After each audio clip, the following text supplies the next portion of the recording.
शांति। 9 जनवरी 2022 अव्यक्त बाप दादा के महावाक्य। ओरिजिनल डेट 21 दिसंबर 1989। त्रिदेव रचयिता द्वारा वरदानों की प्राप्ति। आज त्रिदेव रचयिता अपनी साकारी और आकारी रचना को देख रहे हैं। दोनों रचना अति प्रिय हैं, इसलिए रचता रचना को देख हर्षित होते हैं।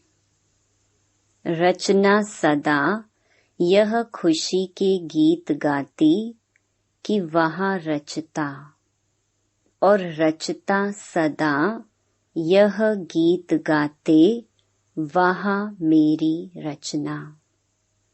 रचना प्रिय है, जो प्रिय होता है उसको सदा सब कुछ देकर संपन्न बनाते हैं। तो बाप ने हरेक श्रेष्ठ रचना को विशेष तीनों संबंध से कितना संपन्न बनाया है। बाप के संबंध से दाता बन ज्ञान खजाने से संपन्न बनाया। शिक्षक रूप से भाग्य विधाता बन अनेक जन्मों के लिए भाग्यवान बनाया। सतगुरु के रूप में वरदाता बन वरदानों से झोली भर देते। यह है अविनाशी स्नेह व प्यार। प्यार की विशेषता यही है, जिससे प्यार होता है उसकी कमी अच्छी नहीं लगेगी। कमी को कमाल के रूप में परिवर्तन करेंगे। बाप को बच्चों की कमी सदा कमाल के रूप में परिवर्तन करने का सदा शुभ संकल्प रहता है। प्यार में बाप को बच्चों की मेहनत देखी नहीं जाती। कोई मेहनत आवश्यक हो तो करो, लेकिन ब्राह्मण जीवन में मेहनत करने की आवश्यकता ही नहीं है, क्योंकि दाता विधाता और वरदाता तीनों संबंध से इतने संपन्न बन जाते हो, जो बिना मेहनत रूहानी मौज में रह सकते हो। वर्षा भी है, पढ़ाई भी है और वरदान भी है। जिसको तीनों रूपों से प्राप्ति हो, ऐसे सर्व प्राप्ति वाली आत्मा को मेहनत करने की क्या आवश्यकता है। कभी वर्षे के रूप में व बाप को दाता के रूप में याद करो, तो रूहानी अधिकारीपन का नशा रहेगा। शिक्षक के रूप में याद करो तो गॉडली स्टूडेंट अर्थात भगवान के स्टूडेंट हैं। इस भाग्य का नशा रहेगा। सतगुरु हर कदम में वरदानों से चला रहा है। हर कर्म में श्रेष्ठ मत वरदाता का वरदान है। जो हर कदम श्रेष्ठ मत से चलते हैं, उसको हर कदम में कर्म की सफलता का वरदान सहज स्वतः और अवश्य प्राप्त होता है। सतगुरु की मत श्रेष्ठ गति को प्राप्त कराती है। गति सद्गति को प्राप्त कराती है। श्रेष्ठ मत और श्रेष्ठ गति। अपने स्वीट होम अर्थात गति और स्वीट राज्य अर्थात सद्गति, इसको तो प्राप्त करते ही हो, लेकिन ब्राह्मण आत्माओं को और विशेष गति प्राप्त होती है। वह है इस समय भी श्रेष्ठ मत के श्रेष्ठ कर्म का प्रत्यक्ष फल अर्थात सफलता। यह श्रेष्ठ गति सिर्फ संगम युग पर ही आप ब्राह्मणों को प्राप्त है। इसलिए कहते हैं जैसी मत वैसी गत। वो लोग तो समझते हैं मरने के बाद गति मिलेगी, इसलिए अंतमति सो गति कहते हैं। लेकिन आप ब्राह्मण आत्माओं के लिए इस अंतिम मरजीवा जन्म में हर कर्म की सफलता का फल अर्थात गति प्राप्त होने का वरदान मिला हुआ है। वर्तमान और भविष्य सदा गति सद्गति है ही है। भविष्य की इंतजार में नहीं रहते हो। संगम युग की प्राप्ति का यही महत्व है। अभी अभी कर्म करो और अभी अभी प्राप्ति का अधिकार लो। इसको कहते हैं एक हाथ से दो, दूसरे हाथ से लो। कभी मिल जाएगा व भविष्य में मिल जाएगा, यह दिलासे का सौदा नहीं है। तुरंत दान महापुण्य, ऐसी प्राप्ति है। इसको कहते हैं झटपट का सौदा। भक्ति में इंतजार करते रहो, मिल जाएगा मिल जाएगा। भक्ति में है कभी, और बाप कहते हैं अभी लो।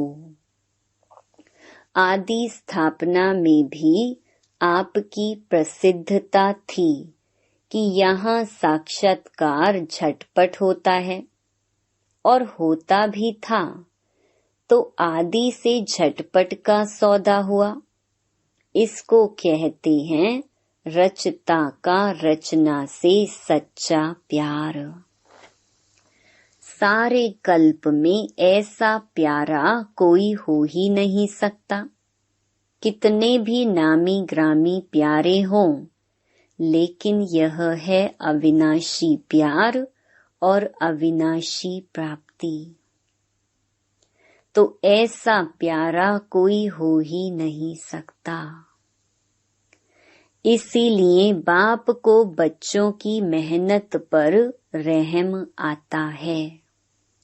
वरदानी सदा वर्षे के अधिकारी कभी मेहनत नहीं कर सकते। भाग्य विधाता शिक्षक के भाग्यवान बच्चे सदा पास विद ऑनर होते हैं।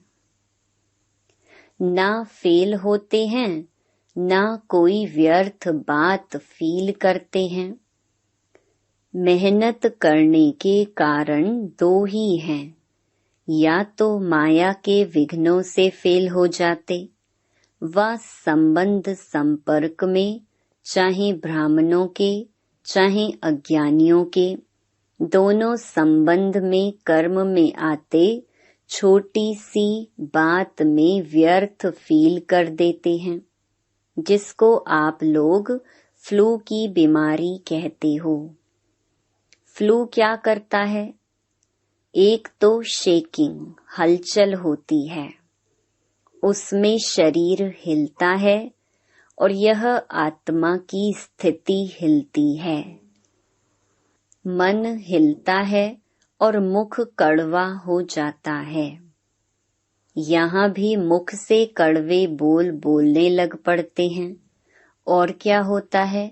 कभी सर्दी कभी गर्मी चढ़ जाती है। यहाँ भी जब फीलिंग आती है तो अंदर जोश आता है, गर्मी चढ़ती है। इसने यह क्यों कहा, यह क्यों किया? यह जोश है। अनुभवी तो होना। और क्या होता है? खाना पीना कुछ अच्छा नहीं लगता है। यहाँ भी कोई अच्छी ज्ञान की बात भी सुनाएंगे तो भी उनको अच्छी नहीं लगेगी। आखिर रिजल्ट क्या होती? कमजोरी आ जाती है। यहाँ भी कुछ समय तक कमजोरी चलती है। इसीलिए ना फेल हो ना फील करो। बाप दादा श्रेष्ठ मत देते हैं, शुद्ध फीलिंग रहे। मैं सर्वश्रेष्ठ अर्थात कोटों में कोई आत्मा हूँ। मैं देव आत्मा, महान आत्मा, ब्राह्मण आत्मा, विशेष पाठधारी आत्मा हूँ। इस फीलिंग में रहने वाले को व्यर्थ फीलिंग का फ्लू नहीं होगा। इस शुद्ध फीलिंग में रहो। जहाँ शुद्ध फीलिंग होगी वहाँ अशुद्ध फीलिंग नहीं हो सकती। तो फ्लू की बीमारी से अर्थात मेहनत से बच जाएंगे और सदा स्वयं को ऐसा अनुभव करेंगे कि हम वरदानों से पल रहे हैं, वरदानों से आगे उड़ रहे हैं, वरदानों से सेवा में सफलता पा रहे हैं। मेहनत अच्छी लगती है, वह मेहनत की आदत पक्की हो गई है। मेहनत अच्छी लगती व मौज में रहना अच्छा लगता है। कोई कोई को मेहनत की काम बगैर और कोई काम अच्छा नहीं लगता है। उनको कुर्सी पर आराम से बिठाएंगे तो भी कहेंगे हमको मेहनत का काम दो। यह तो आत्मा की मेहनत है और आत्मा 63 जन्म मेहनत कर थक गई है। 63 जन्म ढूंढते रहे ना। किसको ढूंढने में मेहनत लगती है ना। तो थके हुए पहले ही हो। 63 जन्म मेहनत कर चुके हो। अब एक जन्म तो मौज में रहो। 21 जन्म तो भविष्य की बात है, लेकिन यह एक जन्म विशेष है।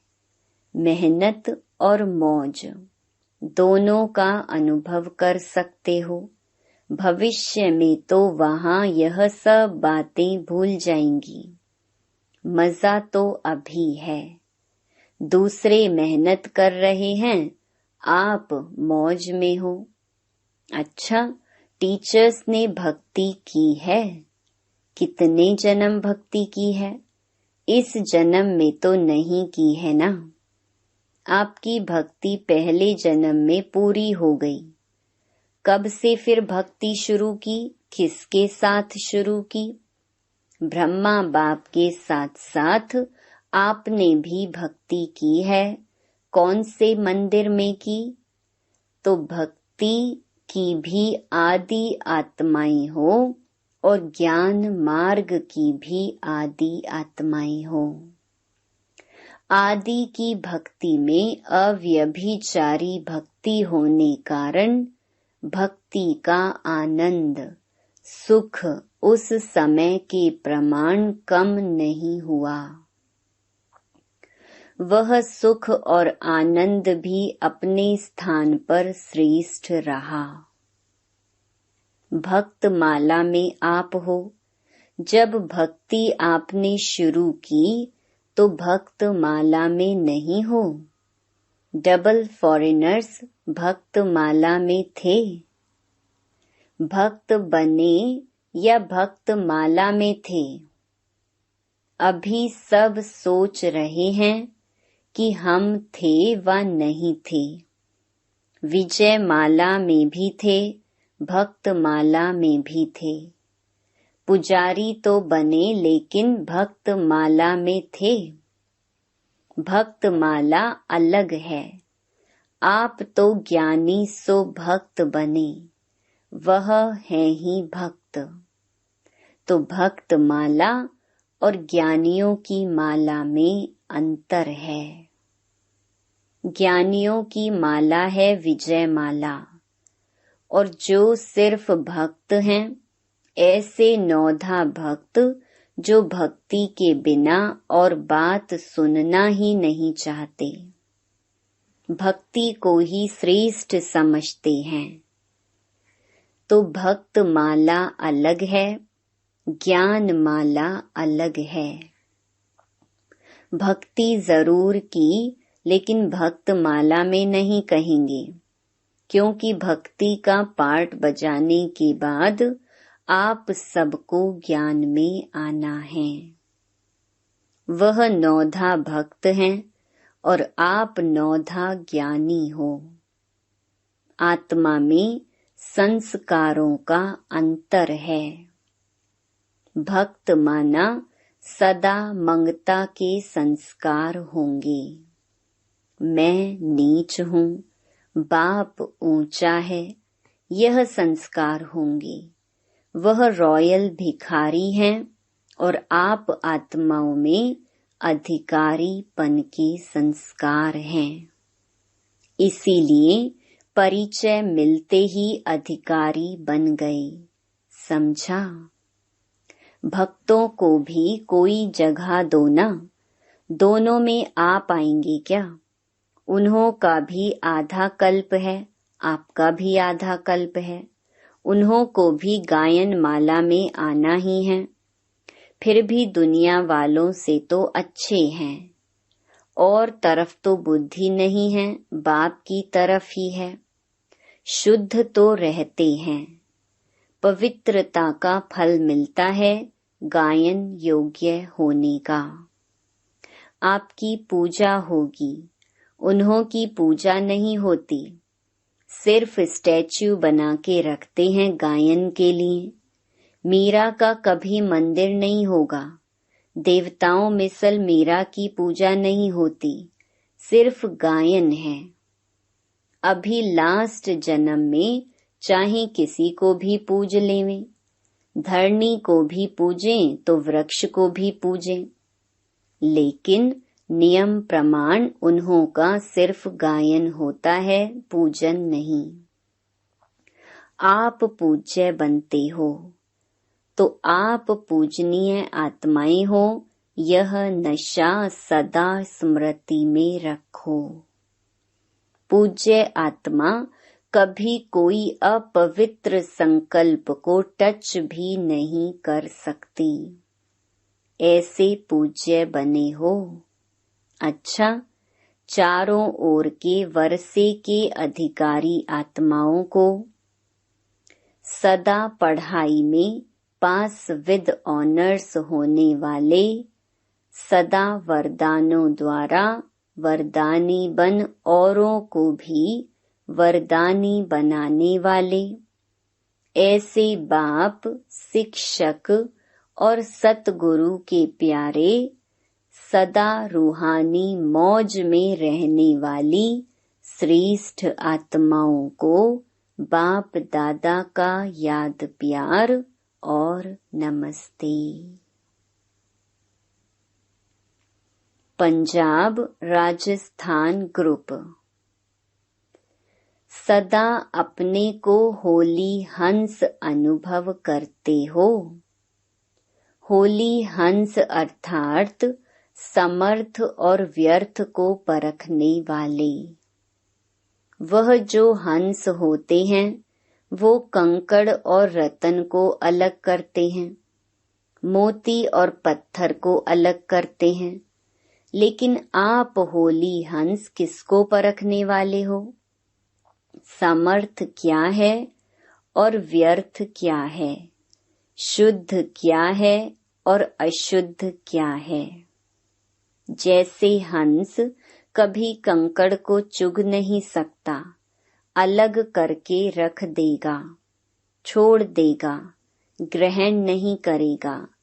ऐसे आप होली हंस व्यर्थ को छोड़ देते हो और समर्थ संकल्प को धारण करते हो। अगर व्यर्थ आ भी जाए तो धारण नहीं करेंगे। व्यर्थ को अगर धारण किया तो होली हंस नहीं कहेंगे। वह तो बगुला धारण करता है। व्यर्थ तो बहुत सुना, बोला, किया, लेकिन उसका परिणाम क्या हुआ? गंवाया, सब कुछ गंवा दिया ना। तन भी गंवा दिया। देवताओं के तन देखो और अभी के तन देखो क्या है, कितना अंतर है। जवान से भी बूढ़े अच्छे हैं। तो तन भी गंवाया, मन का सुख शांति भी गंवाया, धन भी गंवाया। आपके पास कितना धन था, अथाह धन कहाँ गया? व्यर्थ में गंवा दिया। अभी जमा कर रहे हो या गंवा रहे हो? होली हंस गंवाने वाला नहीं, जमा करने वाला। अभी 21 जन्म तन भी अच्छा मिलेगा और मन भी सदा खुश रहने वाला होगा। धन तो ऐसे होगा जैसे अभी मिट्टी है। अभी मिट्टी का भी मूल्य हो गया है, लेकिन वहाँ रत्नों से तो खेलेंगे, रत्नों से मकान की सजावट होगी। तो कितना जमा कर रहे हो? जिसके पास जमा होता है उसको खुशी होती है। अगर जमा नहीं होता तो दिल छोटी होती है, जमा होता है तो दिल बड़ी होती है। अभी कितनी बड़ी दिल हो गई है। तो हर कदम में जमा का खाता बढ़ता जाता है या कभी कभी जमा करते हो? अपना चार्ट अच्छी तरह से देखा है। ऐसे समय पर भी कभी कभी व्यर्थ तो नहीं चला जाता। अभी तो समय की वैल्यू का पता पड़ गया है ना। संगम का 1 सेकंड कितना बड़ा है? कहने में तो आएगा 1-2 सेकंड ही तो गया, लेकिन 1 सेकंड कितना बड़ा है? यह याद रहे तो 1 सेकंड भी नहीं गंवाएंगे। सेकंड गंवाना माना वर्ष गंवाना। संगम के 1 सेकंड का इतना महत्व है। तो जमा करने वाले हैं, गंवाने वाले नहीं, क्योंकि या तो होगा गंवाना या होगा कमाना। सारे कल्प में कमाई करने का समय अभी है। तो होली हंस अर्थात स्वप्न में, संकल्प में भी कभी व्यर्थ गवाएंगे नहीं। होली अर्थात सदा पवित्रता की शक्ति से अपवित्रता को सेकंड में भगाने वाले। न केवल अपने लिए बल्कि औरों के लिए भी, क्योंकि सारे विश्व को परिवर्तन करना है ना। पवित्रता की शक्ति कितनी महान है, यह तो जानते हो ना। पवित्रता ऐसी अग्नि है जो सेकंड में विश्व के किचड़े को भस्म कर सकती है। संपूर्ण पवित्रता ऐसी श्रेष्ठ शक्ति है। अंत में जब सब संपूर्ण हो जाएंगे तो आपके श्रेष्ठ संकल्प में लगन की अग्नि से यह सब किचड़ा भस्म हो जाएगा। योग ज्वाला हो। अंत में ऐसे धीरे धीरे सेवा नहीं होगी, सोचा और हुआ। इसको कहते हैं विहंग मार्ग की सेवा। अभी अपने में भर रहे हो, फिर कार्य में लगाएंगे। जैसे देवियों के यादगार में दिखाते हैं कि ज्वाला से असुरों को भस्म कर दिया। असुर नहीं, लेकिन आसुरी शक्तियों को खत्म कर दिया। यह किस समय का यादगार है? अभी का है ना? तो ऐसे ज्वालामुखी बनो। आप नहीं बनेंगे तो कौन बनेगा? तो अभी ज्वालामुखी बन आसुरी संस्कार, आसुरी स्वभाव सब कुछ भस्म करो। अपने तो कर लिए हैं ना, या अपने भी कर रहे हो? अच्छा, पंजाब वाले निर्भय तो बन गए, डरने वाले तो नहीं हो ना। ज्वालामुखी हो, डरना क्यों? मरे तो पड़े ही हो, फिर डरना किससे? और राजस्थान को तो राज्य अधिकार कभी भूलना नहीं चाहिए। राज्य भूल करके राजस्थान की रेती तो याद नहीं आ जाती है। वहाँ रेत बहुत होती है ना। तो सदा नए राज्य की स्मृति रहे। सभी निर्भय ज्वालामुखी बन प्रकृति और आत्माओं के अंदर जो तमोगुण हैं उसे भस्म करने वाले बनो। यह बहुत बड़ा काम है। स्पीड से करेंगे तब पूरा होगा। अभी तो व्यक्तियों को ही संदेश नहीं पहुंचा है, प्रकृति की तो बात पीछे है। तो स्पीड तेज करो, गली गली में सेंटर हो, क्योंकि सरकमस्टेंस प्रमाण एक गली से दूसरी गली में जा नहीं सकेंगे, एक दो को देख भी नहीं सकेंगे। तो घर घर में, गली गली में हो जाएगा ना। अच्छा, वरदान। चलन और चेहरे द्वारा पुरुषोत्तम स्थिति का साक्षात्कार कराने वाले ब्रह्मा बाप समान भव। जैसे ब्रह्मा बाप साधारण तन में होते भी सदा पुरुषोत्तम अनुभव होते थे, साधारण में पुरुषोत्तम की झलक देखी, ऐसे फॉलो फादर करो। कर्म भल साधारण हो, लेकिन स्थिति महान हो। चेहरे पर श्रेष्ठ जीवन का प्रभाव हो।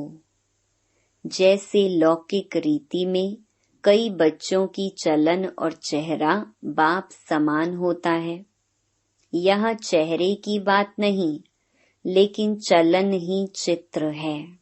हर चलन से बाप का अनुभव हो, ब्रह्मा बाप समान पुरुषोत्तम स्थिति हो, तब कहेंगे बाप समान।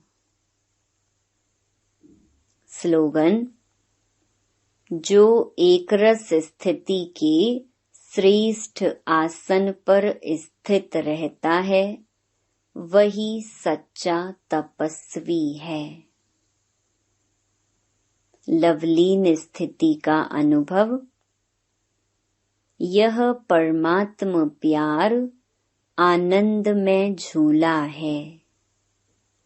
इस सुखदाई झूले में सदा झूलते रहो, परमात्म प्यार में लवलीन रहो, तो कभी कोई परिस्थिति व माया की हलचल आ नहीं सकती। ओम शांति।